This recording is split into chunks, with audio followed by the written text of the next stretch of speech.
Assalamualaikum warahmatullahi wabarakatuh. Perkenalkan, kami dari kelompok 5 yang beranggotakan Arlianti, Cahya Arinda Mutia, Dina Salsabila, Muhammad Alfiz Arizki, dan Muhammad Amin.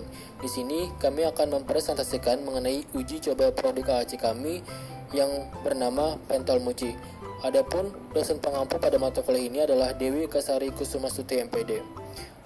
Untuk selanjutnya di sini adalah ada beberapa konten yang akan kami bahas. Yang pertama, profil anak. Yang kedua, rancangan produk AAC. Yang ketiga, pembuatan produk AAC. Dan terakhir adalah uji coba produk AAC. Untuk selanjutnya itu profil anak. Identitas anak, nama Muzda Khalifatan Nova. Tempat tanggal lahir, Halong 11 Desember 2007. Jenis kelamin perempuan, agama Islam. Anak kedua dari 3 bersaudara. Bersekolah di SLB Negeri 2 Martapura, kelas 3, alamat Jalan Karanganyar 1, Komplek Mustika Geraha Asri, Jalan Mustika 4. Setelah yang selanjutnya mengenai rancangan produk AAC, yang pertama fokus masalah anak. Nah, berdasarkan hasil observasi dan wawancara yang telah kami lakukan terhadap anak yang menjadi subjek AAC kami, diketahui jika anak mengalami kesulitan untuk melakukan komunikasi dengan orang-orang di sekitarnya dalam kehidupan sehari-hari. Beberapa hal yang melatar belakangi hal tersebut, yang pertama adalah dikarenakan hambatan anak ini Down syndrome yang dialami anak, sehingga pelafalan dan artikulasi ketika anak berbicara masih kurang jelas. Yang kedua, anak ini baru saja tinggal bersama walinya yang sekarang sejak Januari 2022, sehingga anak masih dalam fase menyesuaikan diri dengan lingkungan barunya. Sedangkan sebelumnya anak ini tinggal bersama ibunya yang mengalami gangguan kejiwaan, yang mana artinya anak ini baru diajarkan cara berkomunikasi dengan benar sejak tinggal bersama wali barunya tersebut.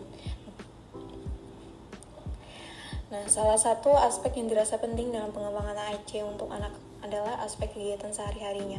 Nah, aspek ini merupakan kegiatan-kegiatan yang harus bisa dikomunikasikan oleh anak sehari-hari, terlebih dalam fase anak yang masih menyesuaikan diri dengan lingkungan tersebut. Nah, adapun aspek kegiatan sehari-hari yang dimaksud meliputi kegiatan makan, minum, mandi, buang air kecil, buang air besar, dan juga menstruasi. Kemudian yang kedua itu tipe dan jenis komunikasi alternatif dan augmentatif atau AC, di mana tipe yang kami gunakan itu adalah tipe light tech. Nah, jenis AC yang kami gunakan ini yaitu alat komunikasi berbentuk remote yang mana terdapat fitur makan, minum, mandi, BAK, BAB, dan menstruasi di dalamnya. Fitur-fitur ini sedikit berbeda dengan fitur-fitur yang kami desain sebelumnya, di mana terdapat sedikit pengurangan yaitu pada fitur belanja, GPS, dan volume yang kami hilangkan. Yang ketiga yaitu nama komunikasi alternatif dan augmentatif atau AAC, di mana nama AAC kami, produk AAC kami yaitu Pentol Mochi yang merupakan singkatan dari pencet tombol remote komunikasi. Kemudian yang keempat itu ada prototipe awal program penerapan komunikasi alternatif dan augmentatif AAC dengan bantuan, di mana ada beberapa menu yang ada pada Pentol Mochi, yaitu berbagai kegiatan sehari-hari yang menjadi kesulitan dan kebutuhan anak, seperti makan dan minum, buang air kecil, buang air besar, mandi, dan menstruasi. Di mana tampilan depan Pentol Mochi, pada tampilan depan Pentol Mochi ini terdapat beberapa menu, yaitu lampu indikator, stiker, petunjuk kegiatan, serta tombol push button yang bisa ditekan oleh anak ketika ingin berkomunikasi dengan orang lain. Adapun cara penggunaan Pentol Mochi yaitu sebagai berikut. Yang pertama itu tekan tombol sesuai dengan stiker petunjuk. Yang kedua, tekan tombol biru untuk mengkomunikasikan kegiatan makan dan minum. Lalu yang ketiga itu tekan tombol abu-abu untuk mengkomunikasikan kegiatan toilet dan juga mandi. Kemudian yang keempat, tekan tombol pink untuk mengkomunikasikan kegiatan menstruasi. Kemudian untuk yang selanjutnya akan dijelaskan oleh rekan saya. Selanjutnya yaitu pembuatan produk AAC. Untuk yang pertama yaitu di sini mitra yang terlibat dalam pembuatan produk komunikasi alternatif dan augmentatif dalam kegiatan kelompok kami, yaitu kami melibatkan Muhammad Rijaldi Azwa dari angkatan 2018 yang juga pernah membuat remote komunikasi sebelumnya. Lalu yang kedua ada jangka waktu pembuatan. Kegiatan pembuatan produk komunikasi alternatif dan augmentatif dimulai dari tanggal 28 April sampai dengan 15 Mei 2022. Jadi, total dalam pengerjaan produk ini adalah 2 minggu 2 hari. Untuk alat dan bahan,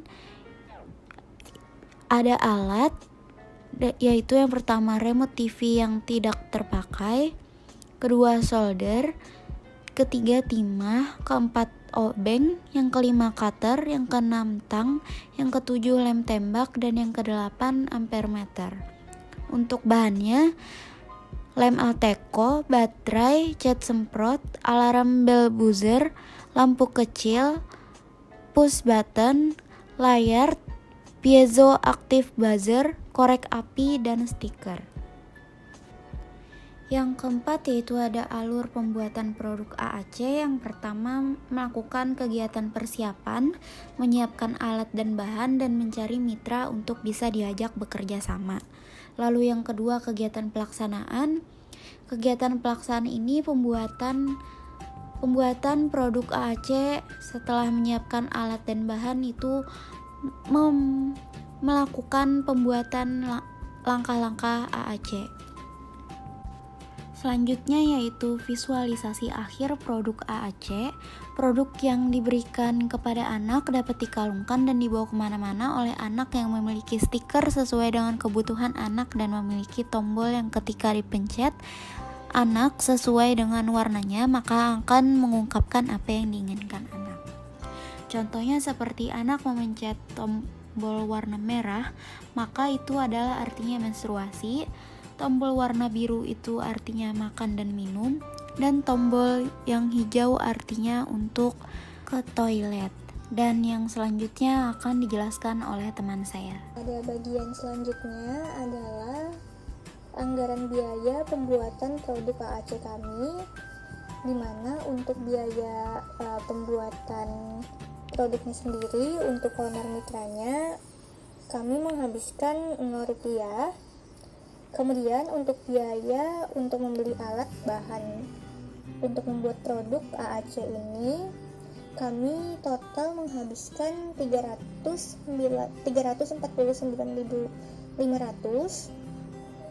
di mana itu kami habiskan untuk membeli alat-alat yang akan digunakan, misalnya seperti lem tembak, kemudian ada baterai juga untuk mendukung pembuatan produk itu sendiri. Nah, kemudian adalah kendala yang kami alami.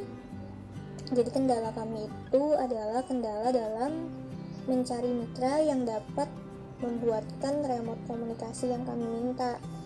Karena seperti yang sudah diketahui, untuk mencari mitra yang dapat mengabulkan permintaan dan desain kami sendiri itu kami tidak menemukannya, sehingga jadilah remote sederhana seperti yang kami miliki saat ini. Baik, selanjutnya adalah proses pelaksanaan uji coba. Dalam pelaksanaan uji coba hari pertama, anak diberitahukan secara rinci mengenai kegunaan produk seperti tombol bergambar makanan untuk makan, tombol bergambar botol minum untuk minum, tombol bergambar toilet untuk buang air, tombol bergambar gayung untuk mandi, dan tombol bergambar softtek untuk menstruasi. Setelah selesai menjelaskan, diberikan contoh dalam penggunaannya agar anak tidak kebingungan serta tidak salah dalam penggunaan tombolnya. Uji coba hari kedua, anak langsung diminta menekan tombol bergambar tanpa dijelaskan dan diberikan contoh lagi untuk mengetes sejauh mana pemahaman anak mengenai produk AAC yang telah kami buat. Selanjutnya yaitu kendala dalam pelaksanaan uji coba. Anak sering menyalahgunakan tombol seperti ditekan-tekan dan digunakan tidak seperti seharusnya. Mungkin itu saja yang dapat kelompok kami sampaikan. Sekian, terima kasih. Salah hilap mohon maaf. Wassalamualaikum warahmatullahi wabarakatuh.